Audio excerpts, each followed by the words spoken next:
Que a graça e a paz do nosso Senhor Jesus Cristo esteja sempre presente em vossos corações. Eu sou o evangelista e professor Márcio Mainardes e aqui estou para mais uma pré-aula da EBD. Este primeiro trimestre, que já está caminhando para o seu final, nós estamos estudando o corpo de Cristo, origem, natureza e vocação da Igreja no mundo.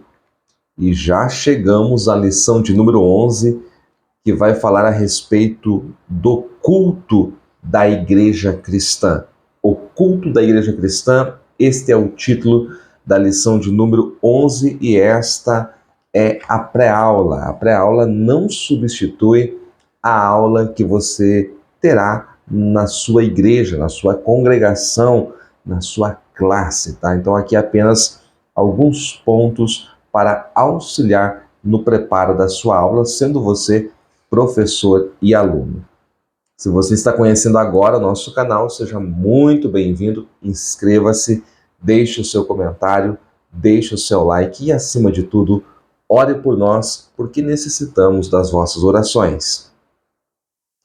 O texto áureo da nossa lição está na carta de Paulo aos Coríntios, a primeira carta, o capítulo 14 e o versículo 26, que diz assim: Que fareis, pois, irmãos, quando vos ajuntais, cada um de vós tem salmo, tem doutrina, tem revelação, tem língua, tem interpretação. Faça-se tudo para edificação. A verdade prática diz que o culto é uma sublime forma de nos expressarmos em adoração, louvor, gratidão e total rendição a Deus. A leitura bíblica em classe está na carta de Paulo também aos Efésios, o capítulo de número 5, os versículos 15 ao 21. A lição sempre tem propósitos, objetivos específicos. O primeiro é identificar a natureza do culto a Deus, sua forma e seu conteúdo. O segundo objetivo que você vai trabalhar nesta aula é compreender o genuíno propósito do culto cristocêntrico. E o terceiro e último objetivo é enfatizar a primazia das Escrituras e a importância da adoração entusiástica na liturgia pentecostal. Num primeiro momento, é bom que você defina a palavra culto. No livro de apoio, o pastor José Gonçalves define da seguinte maneira: culto é adoração ou homenagem à divindade em qualquer de suas formas, ou, figuradamente, adoração, veneração, reverência.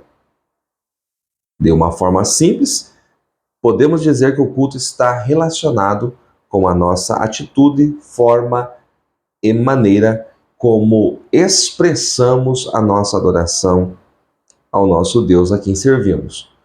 E no hebraico a palavra se refere a um serviço a Deus. Então, o culto é melhor definido como serviço. Na verdade, na língua inglesa, você utiliza a palavra service, serviço. Então, nós dizemos, eu vou para a igreja, porque nós chamamos o templo de igreja. Na verdade, é o templo onde a igreja se reúne. Mas eu vou para a igreja, você entende que está indo para o templo. Seria melhor se nós falássemos, eu vou para o serviço. É assim que eles falam, né, na língua inglesa, eu vou para o serviço. Então tem o serviço das 10 horas da manhã, tem o serviço da tarde, tem o serviço da noite. Se nós utilizássemos essa palavra serviço, talvez nós tivéssemos mais perto de nós a essência do que é o culto. Porque ninguém vai para o serviço ver alguém, conversar com um amigo, buscar entretenimento, que são algumas coisas que acontecem, infelizmente, nos cultos por aí. Então, quando se fala em culto, está falando em um serviço. E que serviço é esse? Prestar adoração, venerar, reverenciar o nosso Deus, homenageá-lo por aquilo que ele é, pelas maravilhas que ele faz, mas acima de tudo, pelo que ele é. Muito bem, a nossa lição tem 3 tópicos. O primeiro tópico fala da natureza do culto. Então, o culto como serviço a Deus, aqui a gente já está nessa introdução definindo isso. E o nosso comentarista aqui fala que o culto, ele expressa uma combinação de obediência à palavra de Deus e a forma ritual como essa adoração acontece. Então nós nos reunimos para prestar essa adoração, prestar esse serviço. Todavia, há uma necessidade de um ritual, há uma necessidade de uma organização, por isso que existe a liturgia que a gente vai falar um pouquinho mais à frente. Então, o culto, ele é um serviço a Deus. Todo cristão precisa ter isso em mente. Em segundo lugar, o culto, ele é solene. Professor, o que significa a palavra solene? Significa reverente, significa respeitoso, significa majestoso. Então, o culto, ele é solene, ele é reverente, ele é respeitoso, ele é majestoso. O que isso significa? Que não é de qualquer maneira que nós cultuamos. Eu não sei se é só eu, mas eu imagino que vocês que estão me acompanhando também tenham participado de cada culto ao longo. Quem tem muitos anos de fé, como eu, né, já participou. Então você fica pensando, se fosse para eu receber este culto, eu dispensaria. Eu diria não. Imagina o Deus Santo, Todo-Poderoso, porque cada culto que a gente encontra por aí, então esta lição de hoje, ela vem clarear no coração dos crentes, ensinar que o nosso Deus é um Deus maravilhoso, é o Deus criador dos céus e da terra, e nós nos reunimos para prestar um serviço, e este serviço deve ser solene. Por quê? Isso está ligado diretamente ao terceiro subtópico, porque o nosso Deus, ele é santo. Então, visto que Deus é santo, o culto também deve ser santo, né? E muita gente banaliza o culto, esquece que está prestando essa homenagem, esse serviço ao Deus que é santo. É por isso que o culto deve ser santo, o culto não deve ser contaminado com elementos seculares, com elementos do mundo atual, com coisas, com inovações que o mundo vem trazendo, mas deve sim estar baseado, firmado na palavra de Deus. Com isso, nós podemos olhar para o nosso segundo tópico. O segundo tópico diz a respeito do propósito do culto. O culto precisa ter propósito, porque Jesus Cristo, durante o seu ministério, ele sempre tinha um propósito definido. Quando ele ia a um lugar, ele ia porque tinha um objetivo, porque tinha um propósito. Nós, às vezes, que vamos sem ter esse propósito, mas Jesus não. Jesus sempre ia com um propósito definido. O primeiro propósito do culto é glorificar a Deus. O segundo propósito é edificar a igreja. E nós temos o segundo subtópico que fala quando não se cultua a Deus. Aí você não cumpre o propósito. Então vamos lá. O culto é uma celebração que se faz a Deus. Celebramos a grandeza de Deus e seus feitos poderosos. Aqui é citado o Salmo 48:1, o Salmo 103, versículos 1 ao 5.